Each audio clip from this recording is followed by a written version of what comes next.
In the PreTrig review part 4, we're going to work on reducing radicals. So let's take a look at example A here, and we have to reduce the square root of 54. Now, we're always looking to see which perfect square factors will go in to any number we're trying to reduce. And we know that 54 is equal to 9 times 6, so we can write this as the square root of 9 times the square root of 6.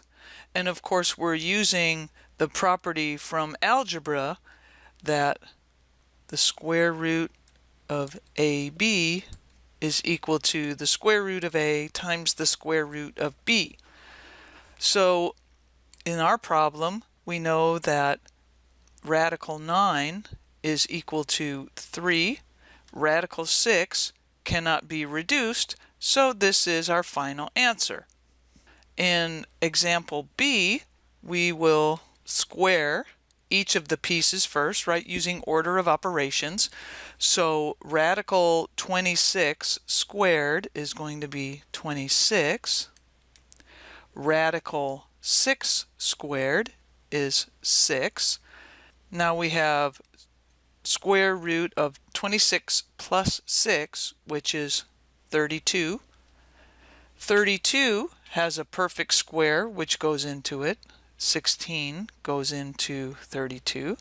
So we have radical 16 times radical 2. And of course, the square root of 16 is 4. And the radical 2 comes down. In example C, we do order of operations, so we have to do the parentheses first. And now we see we have 2 radical 7 being squared. So we're going to use a piece of algebra that says if I have the quantity A times B squared, it is equal to A squared B squared. So now 2 radical 7 squared will be 4 times 7.